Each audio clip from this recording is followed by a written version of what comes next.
Karibu to episode 2 of Free Kick na Odibets. Mimi ni Shono Simbo, your host for the day. And of course, hapa ndo tunaongea about all things football, your favorite leagues, everything football. So yes, let's do this. On the set, niko na Greg Mulemi na Onesmus Kamande, my analyst. Karibuni sana. Nashukuru the show. I know it has been an action-packed few days. Tulikuwa tu hapa just the other day. Football and very exciting football. Exciting football tulianza weekend yote tukaenda Monday, Tuesday tumeongea football, leo football, Champions League, Europa League ndio hii. So it's just a week yenye inaweza sema any football lover has an action packed week na results pia zimekuwa very interesting. Yes. Na Onesmus, wawekezaji wamefurahi, wamekuwa disappointed, surprised? Najua tukiketi hapa tukiongea mambo hii kubet wajanja wanajua kuwekelea. I think last time tulikuwa hapa we talked about Chelsea versus Porto. I hope Greg uliekelea upate pesa ya mandazi. Niliekelea Kylian Mbappe anytime goal scorer na ilifanyika ile game nyingine. Na no goal pick ingia. So I think no goal ya Porto pia iliingia. So tuendelee kuwatch na mwekele mabet kwa Audi. Yes, and definitely now we're looking forward to zile games zinakuja weekend, and I know there are two very exciting games. We'll be talking about the El Clasico na also Tottenham na Man United, Manchester United. Hapo na Mourinho akirudi hapo inaonga quite a buzz and a story. But tutaanza na El Clasico because it will be on Saturday, that is at 10 p.m. Let's start with you, Greg. Do you think El Clasico ni ile El Clasico ya kitambo? Ukienda na results za first leg, I don't lose spark kidogo because you look at the performances zenye zimekuwa saizi. Ni kwanza vile Cristiano alitoka. Then Messi akabaki ni kama island peke yake. Ungeangalia the first leg Real ikishinda Barcelona, it was like Messi wasn't even putting in much effort. Nakumbuka build up to was it the fourth goal. Yeah, Messi alipigiwa pass triangle pa Messi naye alikuwa anaangalia tu ball ikienda, wakaenda wakafungwa. I think ilikuwa demotivation, but this time round wanajua Barcelona wako sure saa hii wanaweza catch up na Atletico with a positive result kwa hiyo game. Real Madrid pia nao wanajua pia kwa within touching distance ya Atletico Madrid. So itakuwa more interesting ukiangalia zile factors zenye ziko saa hii. Everyone wants to win. Na kila mtu kama anataka kushinda, najua hiyo contest itakuwa juu. Ukiangalia Real Madrid pia Champions League juzi wameperform vizuri. Wampiga Liverpool 3-1 home. Na hiyo ni result pia unajua imewasaidia ku build up towards the hii game ya Saturday. Hii itakuwa very interesting. Na believe saa hii itakuwa more interesting kushinda ile first leg. First leg timu zote zilikuwa zina perform vibaya, zilikuwa mid of the table. So saa hii unajua vitu zimechange. Kila mtu anajua Atletico kidogo wa perform poa vile walikuwa na perform before tuseme hiyo December kwenda nyuma. So saa hii things will be different. Yes. Onesmus, nakumbuka growing up ukiona Puyol pale kwa defense, you know, El Clasico ulikuwa unajua it's real. Na ulikuwa unajua some red cards paka zipite. Unakumbuka game ilikuwa very heated and everyone would look forward to it, but is the hype still the same? It's not the same. Vitu zimechange. If you look at the stakes now, because back then the two teams were competing for number one. At the moment haiko hivyo, and you have to feel for both teams because wamekuwa kirelena kuleta big players, then the big players will normally outshine. Ningekuwa story again between the two goats at the moment. Lakini back then ilikuwa Zizou versus kina Puyol, ikakuja kina Gaucho, wanakimbizana hapo. I think Gaucho is the only player mwenye tumeshaona akipost an innovation. Banabu ile ilikuwa game yenye kila mtu atalifurahi. Kwanza ile bao yenye alifunga ile ya tatu akatoa ile shati akafanya watu hivi. Then you had the Galacticos. So it's a game full of history, but at the moment Barcelona are trying to redeem themselves. Juzi nimeona wakicheza hapo na Valladolid. They tried something very different yenye kuwork. I've never imagined Frankie de Jong playing as a center back.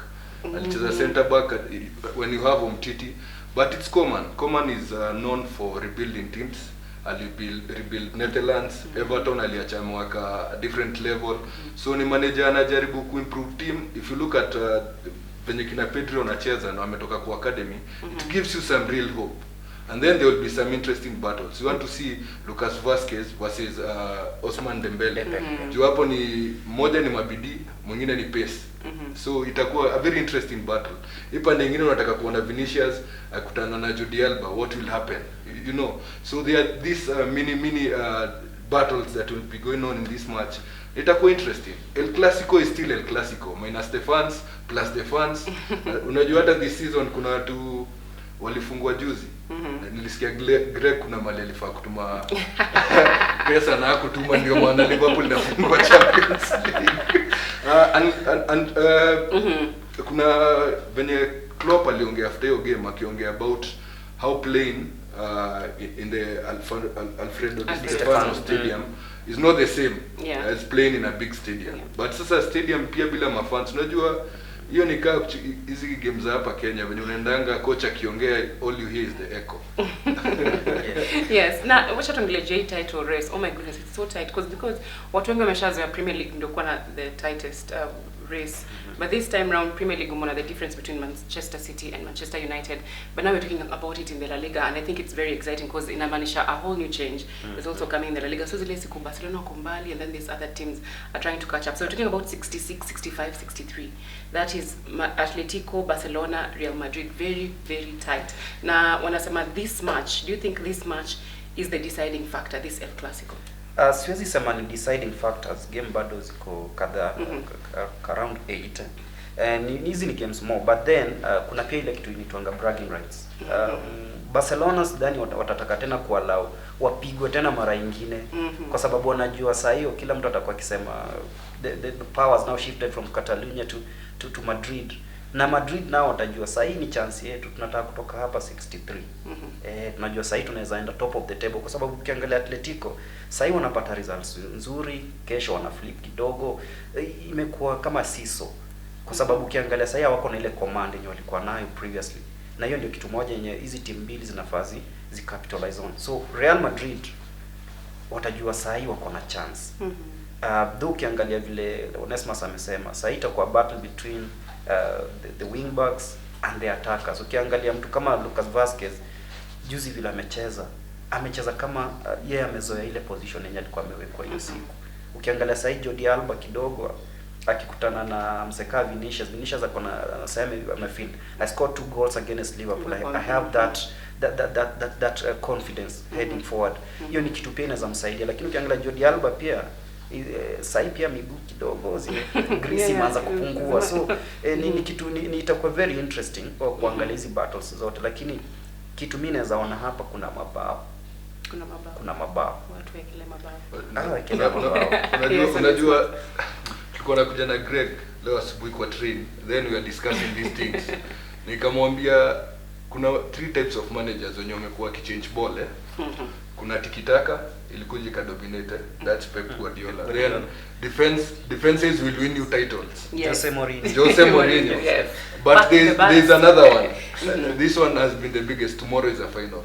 Yes, so I'm sure even when ana insist kama players wake, this is another final we are facing because wakijiprepare kuja kucheza hizi game 3 juu wanacheza na Liverpool wakawafunga, wacheze tena na Barcelona tena wacheza na Liverpool. Alafu sasa Liverpool, you know Liverpool it's never over until it's done. Unajua wanaweza toka hata hiyo 3-1 wafunge hata 4. So I'm sure ile message anapasia players ni we have almost 9 games or 10. But now when it comes to your difference points between the teams, unajua what normally happens is hizi teams zingine zenye mlikuwa mnaona ni ndogo zikianza ku get points, zikianza ku come into contention because at one point Sociedad were having 4 points clear. A very good green patch for like almost a full month. Yes. So hiyo ndio inafanya ile point difference pia inaendelea reduce. And then you have to notice that mafans wangona skuma players. So in the absence of fans, anyone can beat anyone. Yeah. So even when it happen, ukiangalia venye Barcelona wali struggle versus Valladolid, it tells you that E-League bado it's out there for the taking. Whoever wins this El Clasico has the edge. It has the edge. Yes. Yes. And quickly to wrap up about what tuongeje definitely injuries. PK still a doubt. I think itakuwa very confirmed soon. Ramos tumeona ako nje. But at the same time we have to talk about Karim Benzema actually step up. You know, in that with that captain armband, and he's also been netting goals because for the longest time alikuwa under the shadow of Ronaldo, and then Ronaldo left. So how do you think this is going to play out?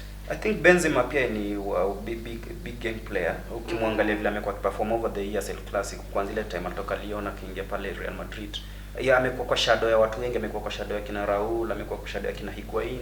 Saizi mwenyewe akapewa sasa hiyo jukumu, sasa wewe kuwa the main man. Na umeona kazi yenye amefanya. At least Benzema can assure you at least 15 goals a season. Na hii ni kitu yenye imemsaidia sana hiyo consistency yenye amekuwa nayo. 15 or 20 actually 2020. Unajua shida kubwa yenye ilikuwa hapo ni simple. If you are playing in the same team na mtu anakufungia 50-60 goals in a season, yako you definitely play second fiddle. Yeah. I agree. Na hiyo ndio kitu yenye imekuwa kimsaidia. Alafu sasa yeye anajua pia kwa sunset years zake za career. So he has to make sure that at least amewacha legacy pale. Already ni Real Madrid legend by the way, kwa sababu ameshinda Champions League 3, ameshinda La Liga kadhaa, ameshinda Copa del Rey. Kwa hivyo ni mtu mwenye at least akisimama pale ana stand out hata kwa kina Alfredo Di Stefano, kwa sababu ukiangalia zile goal ratio amerudisha, it's something that gives him that hope. Na akienda hii El Clasico anajua saa hii Marcelo yuko in his best form. Saa hii sijui kama ataanza, I really doubt. Lakini sasa ukiangalia yeye ndio sasa amepewa hiyo armband. Sergio Ramos atakuwa anapiga makofi huko juu kwa kizoea kupiga. Atakuwa na You are chocho huko juu. Yeye ngojea kwa tane. Kwa tana na chocho. Yuka nikeko na kiboko. Yeah, by the way, he looks like a master. Yeah, alafu Varane na yeye pia unfortunately atakuwa absent for some time kwa sababu ya COVID. So itakuwa very interesting. Benzema anajua sahi I have these youngsters. Ile vita yao na Vinicius by the way imesaidia. Actually I think ilisaidia. Yes, imesaidia kijana manake sasa step up game yake. He knew that he has responsibilities to take care of. Yes. Na imemsaidia sana. Messi is Messi. Hata game iko mbaya aje, wewe ngoja mtu atapigwa chobo, mtu atatingizwa. You just have to wait and enjoy how he plays. But then hii mambo ya kuchezesha Osman, unajua Dembele anachezeshwa Carfuls number 9, then he's playing with 2 number 10s. Juu wamepea Messi na nani Griezmann. You know watu wanasawingi Griezmann is a World Cup winner. Yeye ni rival mkubwa wa nini because of the small Madrid history. So itakuwa game tamu tu. Hapo tunangoja mabao. Yes. Now we move on to the second game. Sunday, that is Spurs versus Manchester United. But before tuendelee, Odibets have the biggest jackpot in the country that's sitting at 105 million Kenyan shillings. And also don't forget, Odibets are the biggest sponsors of the Kenya national team, that is Harambee Stars. So Spurs versus Man U, I think no longer is in the games chocha wa Kenya. Ile serious. Sunday 6:30 p.m. Hii ni game kubwa sana sana kwa Manchester United. Manake wakikumbuka ile kitu iliyofanyikia Old Trafford last time. mpaka hata Dombele anafunga. That was a horrible performance by Manchester United. Hiyo ni game walipigwa bao nyingi na najua saa hii watajaribu kujiredeem. Mourinho na yeye ni kama kuna statement anataka kuprove ya Manchester United. Na hii ni kitu najua Kenya wanapenda sana. Hiyo chocha. Mourinho najua ni deadly sana kwa kuchocha. Hata anaweza turn into a hero in 90 minutes. True. Kama ile yenye Zidane amefanya watu wa Real aliwamenyini wa noma. So Mourinho anaweza kushika kichwa kupilisha kwambia leo nataka uende unifanyie tu hivi. Unakumbuka akiambia Mariga kazi yako itakuwa kumark nani? Pedro ile time nini Inter Milan inacheza na Barcelona. Wewe utamark tu Pedro. Fanya kazi yake. Ukishamaliza then that's it. So I think your mentality ndio atenda nayo. I don't think it's play smart football against Manchester United.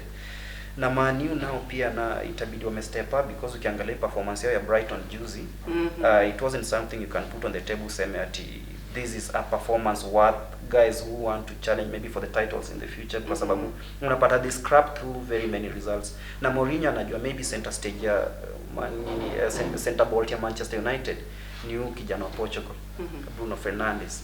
Na Mourinho akisema sasa leo ni man marking, mimi sijui itakuaje. Unajua ni game tricky sana because at one point tunaangalia Manchester United, I think it's much better for them to chase the Europa League. Na watakuwa wamecheza Thursday. So cheza Thursday tena wanacheza tena weekend. They have to balance the skills. It depends sana na result ya game ya Granada. If they get a comfortable win, then wanaweza enda hiyo game ya Spurs wakisema let's secure second position, then we can relax on it, because bado Leicester bado wanakanika wanaweza chukua hiyo position, and don't want to get yourself into this number 4 dogfight yenye at the moment it's quite challenging. But I don't think Manchester have had a very bad season, because they're only 14 points away from Man City. That's why many points. There are many points, but if you look at the facts, you know, there is this one perfect run Man City wamekuwa nayo. They won 18 games back to back. December 26. Yes. Hiyo run ilikuwa too strong, yani hakuna venye ingekuwa possible, because we are talking about almost 50 points garnered between that period.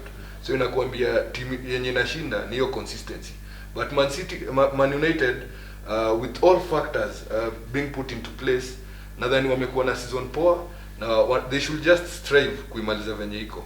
If you look at the game, indi ile game unaonanga OGS anaamua sasa leo, let me be conservative, anakuwekea Bruno kwa midfield, alafu anakuongezea McTominay na Fred. So lazima achague either between McTominay na Fred. Atachagua either McTominay ama Pogba. Na hizi thinks your games zenye sana OGS wanzishanga Pogba, kwa sababu ukiangalia McTominay hana mambo mingi na ball. Na hiyo ndio you need in such games. Unataka mtu mwenye atakusukumia hiyo timu. Unajua Pogba akikuwa atakuwa center of attraction, most definitely. But last season it's ni end waliwashindia hiyo game. Ile pass alipiga kutoka deep midfield ikachenga defense yote, ikabaki 1v1. So lazima decide. OGS has to get his homework right, because Mourinho at the moment players wake wote wako formed apart from defense. Wana concede balls and you expect teams za Mourinho ziko zina concede. Unajua kitu Greg anasema, it's always the reverse is always true. Akisema anaweza fanya player kwa master kwa field, pia Mourinho huangana hiyo tendency ya kufanya player kwa cartoon, because it gives you so many instructions. Unapata uko kwa field umechanganyikiwa, kama Davison Sanchez yenyewe Mourinho, kwa sababu every time anajipata is in the wrong side ya Mourinho, kwa sababu leo anaambiwa he ends up committing the same mistake. Alafu sasa unaweza pata bado Mourinho akuweke bado Tanganga huko kwa fullback. Then you are left wondering kama what's the motivation. Unajua at times Mourinho make decision. Okay, all good managers make these brave decisions. Lakini zingine za Mourinho zinaweza kusurprise, because hii game kama ningekuwa Mourinho naweza chukua ball, tukae na ball, then to try kuage, because he has the players, he has the best finisher in the league and probably in the world in Hurricane, and then he has very good runners beside him. Ukiamua kuchukua Lamela, uchukue bado Son, uchukue bado unaweza chukua Bale. So you have all the best runners besides the best striker. So me sielewi mbona Mourinho ana insist umse akwanza kana number 10 at times. For me it doesn't work that way. Yes, and also kuna stats zimetoka early this week about Mourinho na fans. His winning rate when fans are in the stadium. That's why you know also he's a mental coach in some way. Pia vile nasema ta approach game. And I know kutakuwa na mafans kidogo 8,000. Carabao Cup final, that is Manchester City versus Spurs. Yes. Do you think any contributing factor? Najua ni msawa Liverpool, you know, Anfield pale. The atmosphere definitely inakuwa a very huge factor kwa any performance. Ukiongelea mambo ya Liverpool, tuseme ukweli, Liverpool wako number 7 kwa sababu wana mafans. Liverpool wangekuwa na mafans sasa hiyo wangekuwa wangekuwa sasa hiyo wanagongana na Man City pale. Kwa sababu nakumbuka game ya Tottenham na Liverpool ilichezwa Anfield. Firmino akifunga stoppage time na alikimbia paka kwa Copenhagen. Kimbia kwenda kuonesha ni tuliwamiss, unaona? Lakini sasa hakuna hiyo motivation factor. But hii yenye saa hii Mourinho anaenda kucheza na Pep mbele ya mafans. This will be very, very special. But Spurs know how to beat Man City. Yes. That has to be said. Wakiamua kuwatandika watawatandika because they are coming in, wataenda kwa hiyo game kama underdogs. Ni kama venye wanaenda kucheza na Man U. There is no clear underdog, so una expect midfield battles itakuwa pale defense. Lindelof na Maguire kufanya blunder, they will be punished. Ile pande nyingine hata ujina ni atachi. Unajua ndio shida ya Mourinho, unajua tu Loris ndio ataanza. Hii nyingine yote anafika ataka regular na ama ataamua kuweka nani. Yani he's a manager who loves mind games. But Eric Dyer anacheza kwa defense. Because ile kusema tu kweli au kushinda Carabao Cup itakuwa much more important Yeah, true. Considering That's those okay. years they have gone with the How many option. years? 2 decades? 2 decades. That's a long Yaani time. mtoto amezaliwa akakula githeri na akajua coach ball na anabet na odd bets. How do I get a comeback from that? So now let's speak about your price tag, Maguire. And I know people when he does blunders, that's the first thing that comes up all the time for games. English players. I mean, English players. Do you think he has lived up to that price tag? Paka size really. I think he's too big and he doesn't get the credit he deserves because ukimwangalia amefikisha England semi-final in the World Cup. He's a Premier League winner With Leicester. Akona Europa League. So any player na deserve kukuwa mali huko. So his price tag na ni young. He's not old. Jamaa bado ni akona another 7 years za kucheza. So ukimba 80 million ni good value for money. What one expect maybe acheze zile standards zenye Ramos amecheza, Van Dijk, yeah, such people. But I think yana Van Dijk yuko far. Venye tu no, hapo nitadifa kidogo. Ukiangalia the mistakes zenye Maguire sana in big games. That is where people want to see you stand out. But then ukiangalia kama naweza single out game ya last October when wakicheza na PSG. Hiyo game ili expose sana mtu kama Maguire. Ni swali tu. It's a simple and very basic question. Nyinyi Liverpool wanacheza attacking football. Au plan yao ni kucheza counter attack. So definitely nani atakuwa put under pressure? The team yenye nangoja counter attack. Si ndio? Then Van Dijk ukimwangalia time yenye Liverpool at least imeanza kuwa a normal team. Manze kuna vile alikuwa na struggle, alikuwa anataniwa kutoka Pepe amfanyie ile kitendo. Kutoka Pepe amtingize, amekuwa na he has been found out. Hata injury to a good extent inaweza kumemsaidia juu saa amepotea out of the limelight. Akirudi definitely he'll come back and improve the team again. Juu saa yeye alibaiwa as the last in the jigsaw. Alibaiwa kama player wa kuja kumalizia team ikuwe complete. Ya Maguire amebaiwa wanaanza ku rebuild the whole team. Unaona? So they are playing different roles at different times. Na ukiangalia Maguire pale Leicester versus Van Dijk pale Southampton, I think you get your answer there. Teams zote zilikuwa teams za mtaa, zile ziko size same. So the pressures were almost the same na tunajua nani aliprosper. Yes, tukimalizia wawekezaji waeka wapi Spurs versus Manchester United? Tuanza na Greg. Nitapatia Spurs hii game by the virtue Mourinho ako home pia na anajua how to play dirty against these big teams. Mimi nitampatia a slim victory over Man United. Mimi nitabezi na ile game ya Arsenal versus Spurs. Because Man U wanaanza kuprove tena they are comeback kings. Hata wakifungwa 1-0 they'll come back. So I'll go with the GG. Go. Nice. Tutaona venye kutaenda again au watu wekelee pesa. Sisi ndio waambia wekelee pesa, kuna mtu amefurahia hapa. People have won something with the odd bets. Naona sa odd bets unaweza bet na Bob. Unaweza bet. Oh, nice. Unaweza bet na Bob. Sawa. Thank you so much, gentlemen. Onesimus Kamande, Greg Manemi. Let's do this again next week. And that was Free Kick na odd bets episode 2. Don't forget, Odibets have the biggest jackpot in the country, that is at 105 million. Na pia, the biggest supporters of the national team, that is Harambee Stars. Thank you so much for joining us. Let us do this again next week. Mimi ni Sean Osimbo.